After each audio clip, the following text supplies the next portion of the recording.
Okay, I'm going to talk now about the hurling moments of the year, brought to you by OrgaRetro.com. If you want to get this Cork jersey or any of the other class retro jerseys there, go to OrgaRetro.com and put in our game and you get 15% off. I mean, what a year of hurling it was, Michael Verney, and some serious highlights. We could start off with how brilliant Limerick were, but I think, and like they were brilliant, don't get me wrong, but I think probably some of the biggest drama happened in the club championship. Oh, without a doubt, yeah. Like some of the stuff that happened in the club was absolutely savage. We'll probably go into it in more detail later. The Killadangan county final win, the drama of that. I was just delighted to even be there that evening in Thurles. It was absolutely unbelievable. That's just agony and ecstasy. Lockmore think they win, they're going to win, and then the most dramatic moment of all at the other end. There was so many things happened throughout the club championship. Even remember, it was a Cote de Van dropped her hurl and somebody threw her in a replacement hurl. She caught the hurl in motion and took a shot at goal, which is just unbelievable. There was so many different things that happened throughout the club championships. Even someone here, Joe Nolan, just saying Ballinkillen claiming the junior title in Carlow and even getting to the county final. Like there's so many little stories I think throughout the hurling club championship in particular before you even go near the county. Yeah, and I just brought up Brian Malockney's winning goal for Killadangan against Lockmore, who obviously lost both county finals this year in Tipperary. It was some moment. Now, I think I've been covering a game elsewhere, so I didn't actually get to go and see it live. I was driving home or something like that, and I pulled in and I had a text from my father, just saying goal. I didn't necessarily know what he was talking about because I just got a text saying goal, and I just went onto Twitter and this came up, and I was just head in the hand sort of stuff. That was truly incredible, and I'd say if Brian Malockney was told this is the goal you're going to score that's going to define your entire career, it'd be the same type of goal that he grew up in the local pitch down there in Killadangan trying to score himself. We all know that one where you're a couple of points down or you're a point down. They were a point down, in fact, and you have one last chance to win the game, and he does it. Like, what a dream moment. And he was taken off like anonymous earlier on in the game as well. And to have the strength of character to be able to come on and do that, I think he got a point with his first touch when he came back on the pitch. And then he obviously ended up with the goal. And funnily enough, like they didn't need a goal. They only needed a point to level the game and force penalties probably. But he didn't. He went forward. He went for the throat, and they got the rewards. And like it was so funny because I was looking down on it and you're just seeing all the drama unfold. Before the Lockmore 65, Darry Egan has an outfield jersey on and is ready to come on for Killadangan. When the 65 happens, he takes off the jersey. John McGrath puts the ball over the bar. Lockmore are county champions. And then I think it was 4 seconds later, Barry Hogan puts the ball out. And 13 seconds after John McGrath scored the point, the ball is in the net at the other end. It was, you couldn't write drama like that. It was unbelievable. Yeah, absolutely. A couple of other comments then. Nisha Waldron, he says, any of Tony Kelly's points against Wexford, Desi's pass, Desi Hutchinson that is, to Jack Fagan against Clare for the goal, that was brilliant. A little moment of genius to spot him. Stephen O'Keefe's double save in the All-Ireland final, that was of course from Kyle Hayes and Keane Lynch. Galan's goal against Tipperary, I feel Nisha's driving the boot in, being a Kilkenny man here. Rightfully so. Yeah. Down winning the first penalty shootout in the Christie Ring. We get the boot into you here. Yeah, Jesus, that was hard watch now. Against Offaly for anyone who didn't know. I was actually covering a game that day, and I paid the $5 just for the penalties, and I wish I hadn't. That was hard. That was a hard watch. Now let's go back to more upbeat kind of things. Fair play to Down and all that, and they got promoted after. Fair play to them. But Richie Hogan's goal in the Leinster final, like, I suppose everything, just the redemption story after being sent off in the All-Ireland final last year. A great player, former hurler of the year, one of the best players of the modern generation. For him to have ended his career with that sort of cloud hanging over him would have been so sad and disappointing. For him to come back and have that moment, and while it maybe didn't happen in the All-Ireland semi-final, the 3 or 4 touches involved in that goal, right? It was something that you'd see in like a playground or something like that. It was just that it was so natural, flicks it up and then go back like that. It was just so natural. That kind of brought back, you talk about the athleticism of Limerick and how physically dominant they are, and you just throw it back to men, maybe like how skill is still so prevalent in the game and how there's always room for bits of genius. hurling is hurling, skill is skill. I'll bring up a few more here. Joe's sideline, this is from Bernie, who's at foot on the ditch.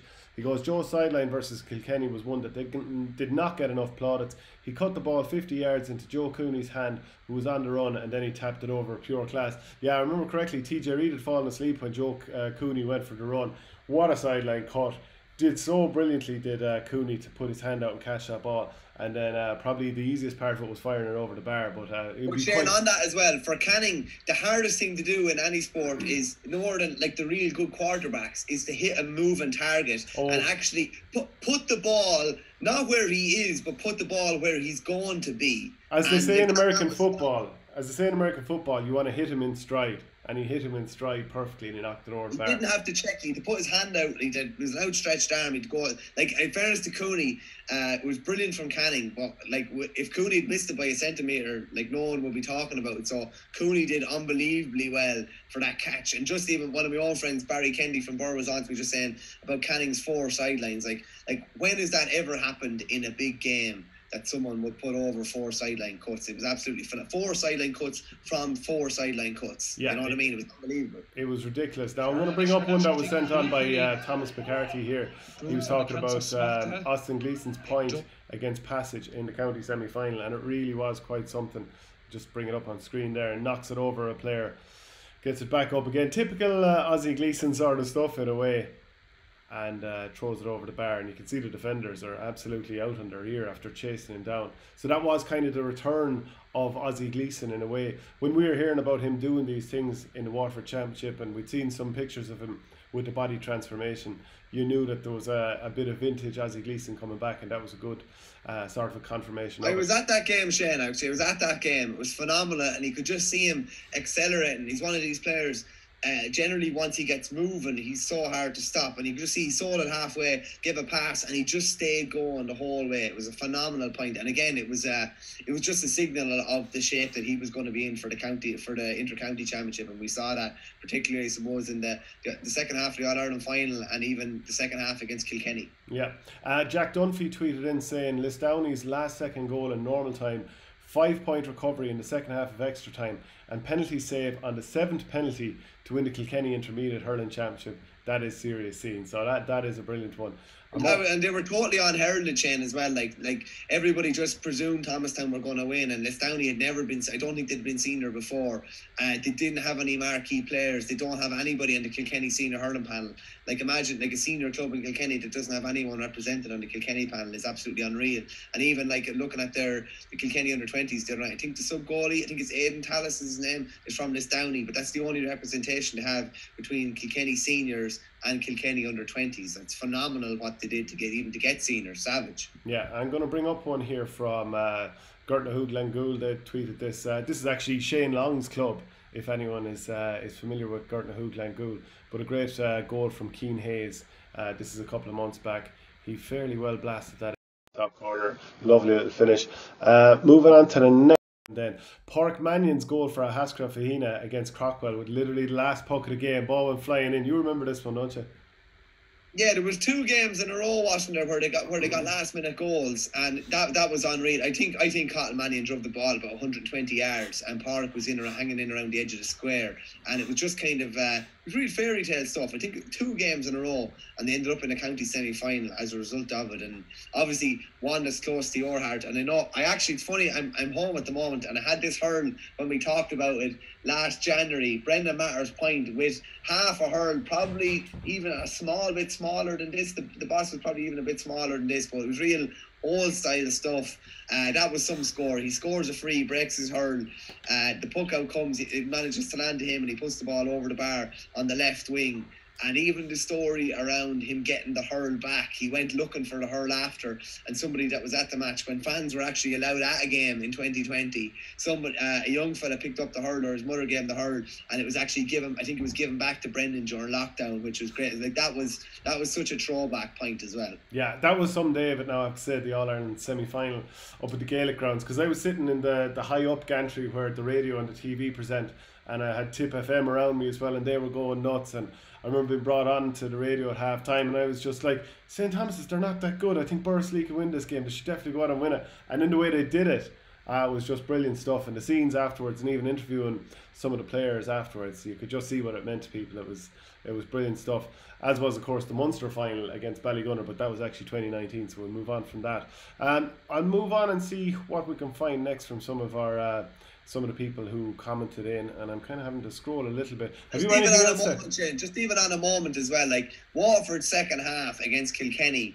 And, you know, just that Saturday night, like, that was unreal. I know John Milan said his young fella ended up in the Christmas tree when Dara Lyons' second goal went in. And I'd say that was, things like that were a common theme around the country. Like, that was an unbelievable moment. It was unbelievable. The second half as a whole was just unbelievable. It was one of the best second half performances we've probably ever seen. Yeah, Don O'Sullivan, the editor of the Limerick Leader, he talked about Cian Lynch. I think it was a league match earlier in the year where he did that chop flick between his legs to get the ball up off the ground. That was absolute magic. Cork had that lovely black jersey on. I think it was a commemorative jersey on. Maybe some would say it was foretelling what their season would be like, a black season thereafter. Who knows? But Cian Lynch, that was unreal. As I said, he wouldn't try that messing around before a match, let alone in the middle of a competitive game, and to be able to pull it off like mid stride. Yeah, that's just kind of what he brings to the table, really. Yeah. What about Jake Morris's goal against Limerick the first day? Seamus Callan was about to knock the ball over the bar, and he would have kept up his record in scoring in every single game for the last couple of years, but instead at the last second saw Jake Morris free inside, flicked the ball over the top. Morris was about to get hooped, so he threw it, didn't swing, and then one-handed flicked it into the net. I thought that was brilliant. It was like a throwback. The drop puck was back in 2020. Jake Morris did it. Stephen Bennett did it in the All-Ireland semi-final. It was like 22 years after the great Joe Erty barreled through and got that drop puck goal on Joe Dermody in the All-Ireland final. The drop puck was back. That's one of the great kind of highlights of 2020 that we might be going back to the future. And there was a small bit of ground hurling in an All-Ireland semi-final this year, which was absolutely unheard of. Cian Lynch just pulled on a ball. That was, for a lot of Offaly people, that would be their moment of the year. So when we come down to it in the heel of the hunt, what is your moment of the year? Wait, before you say it, I'm probably going to steal your thunder. Brian Malockney's goal to win the county final for Kildangan has to be. You're after killing me now, and you're going to have to buy me a few seconds to think of something else, because I was at that game and that was to have been there. You weren't even at the game. You didn't even see the game live, and But I got the text from the outlet. It said goal. That could have been the goal mile. It could have been the goal challenge. It could have been anything. You didn't even know what he was talking about.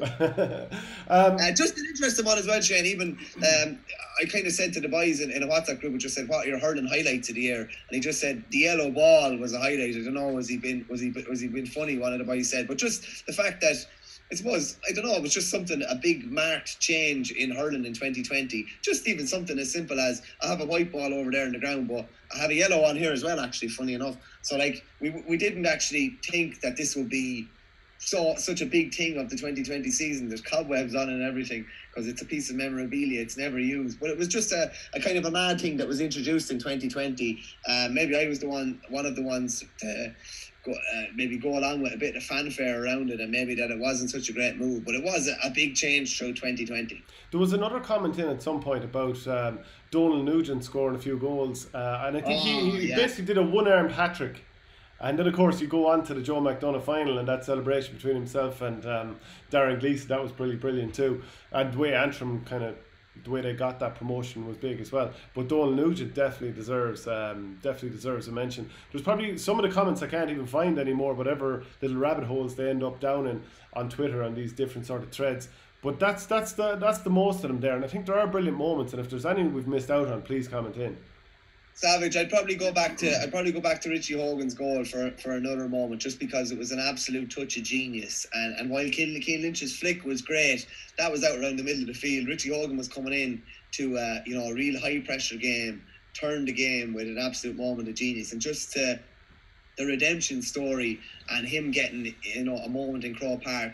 And even to see him, you know, as David Herity said to me after, he's quite a serious kind of fella, and just to see him smiling after, and just to see what it meant to him and even what it meant to the Kilkenny lads, it was a special goal that we'll probably looking back on for a long time. Yeah, absolutely. Okay, so if you want to if you want to get one of these Orga Retro jerseys, we're brought to you by Orga Retro. Go to their website, put in the promo code OurGame, and you get 15% off. Thanks, Michael. Cheers, Shane.